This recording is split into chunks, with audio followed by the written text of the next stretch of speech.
Hi, I'm Suparna Goswami, Associate Editor with Information Security Media Group.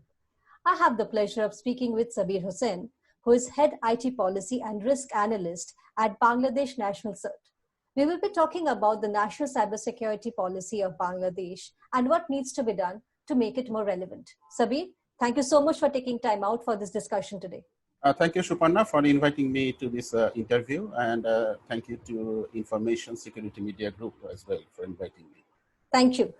So, Sabir, the National Cybersecurity Strategy of Bangladesh, as I understand, was designed back in 2014, if I'm not wrong.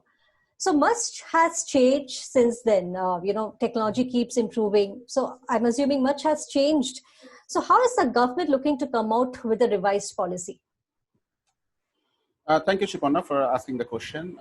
So as you have stated already, that our last national strategy was articulated in 2014, and a lot have changed actually since then. So that strategy was aiming to Vision 2021, that is Digital Bangladesh. And so 2021 is just next year. So we already started working on the review and enhancement of National Cybersecurity Strategy. And we are presenting our observation on the strategy governance framework, stakeholders engagement, strategy's vision, scope, objectives and priorities. And also we are putting on some measures, how the strategy will be implemented and providing the necessary recommendation for enhancement of the strategy 2014. So all the works are going on, and we are hoping that we will come up with a new strategy very soon.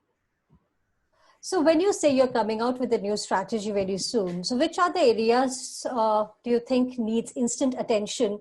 It is needed to review and update that strategy 2014 by explaining factors that why cyberspace has become an increasingly important issue nowadays, and why Bangladesh National Cybersecurity Strategy is needed and what is its outline. And as there is no national security strategy in place for our country, it is also essential to directly link National Cybersecurity Strategy with Digital Bangladesh Vision 2021, explaining how secure digital environment is important for sustainable economic development and defining the national risk context as well. So to sum up, I believe that there are actually 4 areas that could be turned into the building blocks for the new strategy. And they are like strategic context, visions and goals, actions and priorities, and most importantly, the strategy implementation procedure. Okay, so you're saying that there are 4 areas. Can you elaborate on 1 or 2 areas where do you think the changes are recommended, and why do you think? Yes, so it is a nice question, and actually a little elaboration is needed to understand. So in current situation, we are very well connected with the international organizations, which are not so well connected back in 2013 or 2014. So if we are want to prepare some strategy now, we have to look into the best practices established by international organizations like GFCE or ENISA or ITU or others. And we are already digging down all the strategies and policies available out there in the international community. And we found out that there are actually a few places where we need to align our new strategy.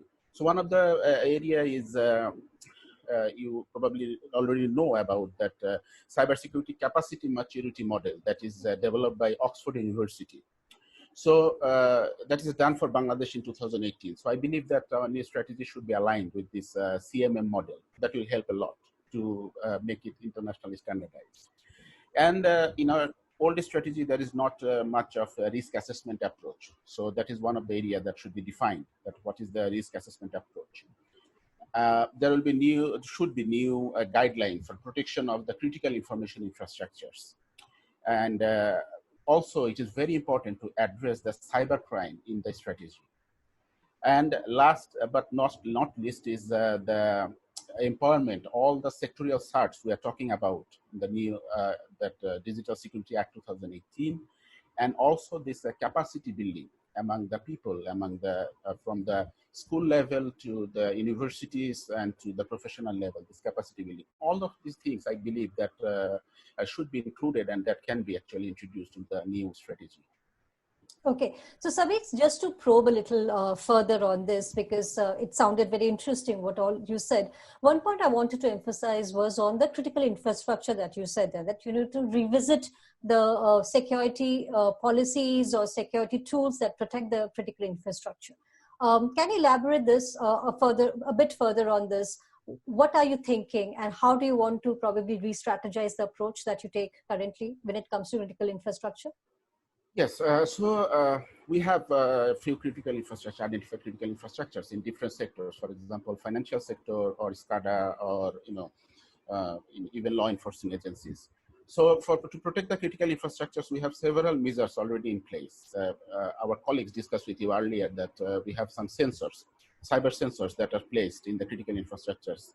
And another part is we are doing continuous risk assessment with all the critical infrastructures for them for free, and we do it with them and we identify all the risks. And another part is to protect these critical infrastructures, we are doing audits as well regularly. But the point is, as you have said, that attack vectors are changing every day. So with this updated attack landscape, we have to introduce some measures, new measures. I mean, it can be like threat intelligence, it can be like advanced detection of threats for critical infrastructures. And another big part is there is a clear line between these critical infrastructures and SCADA.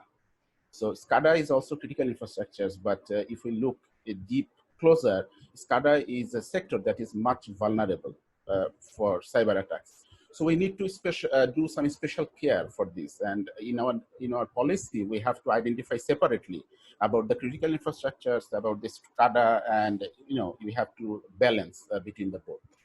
So you mean to say that so in the new policy, you will have a different strategy for OT security, because most of the security is concentrated on IT, but now you would have to have something for the OT security. Yes, Shupana, let it be very clear. So there is a very clear difference between this IT and OT. Correct. And for IT, we are talking about CIA trials, right? Confidential, integrity, and availability. What about SCADA? It is different. It is called SAIC, psych. So that is different. What is SAIC? It is safety, availability, integrity, and lastly is confidentiality. So when we're talking about SCADA, we have to ensure the safety first, then the availability, then integrity, and then confidentiality. So it is basically different between this SCADA or OT and IT. So we have to clearly differentiate, and we have to clearly, do different policies for both these sectors. So we are planning about it, we are working on it, and let's see how far we can implement. Okay, great. Good to hear that. So any timeline that you have defined, considering that the COVID situation has put a lot of things on the backbone? So our initial plan was to go out with this, recommendation. We have the recommendations in our hands since early 2020. We are putting everything together. And now about these COVID sectors, the major difference is we cannot do proper communication with our stakeholders. There are some things that cannot be communicated remotely, or it doesn't actually, So things are getting a bit slower. But as I have told earlier, the last strategy was Vision 2021. So we have to update this strategy by 2021 by any means. Okay. So let's see how far we can go, and we can just expect that this pandemic is over very soon. That's the only thing we can expect. Yeah, we all hope and pray so. So now that we are on this topic of COVID-19, I wanted to understand from you, what strategy have you devised? What strategy has Bangladesh National CERT has devised during this COVID-19 situation? Have you come out with policies for the IT department? Some new policies? Yes. Just before the lockdown started in March, our lockdown started back in March, still under lockdown and partially. So we came up with a policy that is called COVID-19, minimizing IT and data center risk. So what do we mean with that policy? So that policy is in our website, it is public, and we also circulated among the industry and all the government organizations, everyone. So everyone can use that basic policy.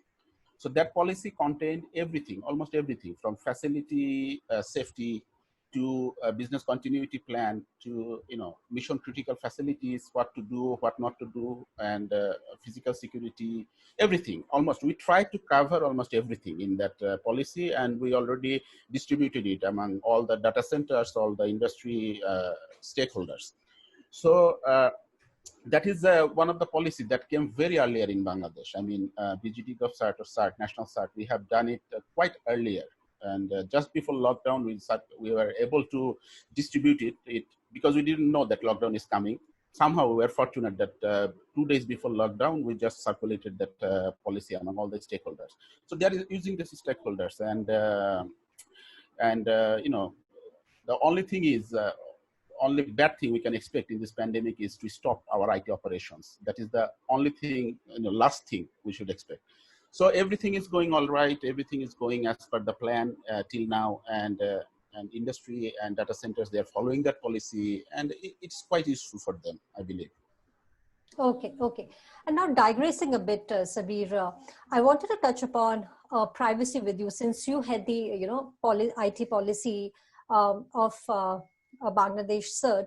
Wanted to understand your take on data privacy situation in Bangladesh. Is there any data privacy law that is likely soon, or any bill that you have tabled?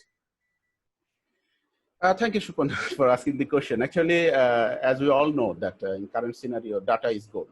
So to protect the privacy of data, the citizens, we and ICT division actually have came up working on a data privacy and security rules.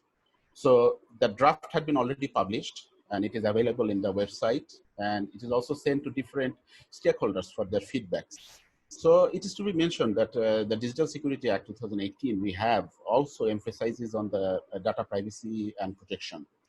So the policy draft already is in place, and we are expecting that very soon we can actually finalize data privacy and security rules for Bangladesh. Great. Good speaking with you, Sabir. Thank you so much. Thank you, Suparna. It was nice talking with you, and thank you again to Information Security Media Group for arranging this interview.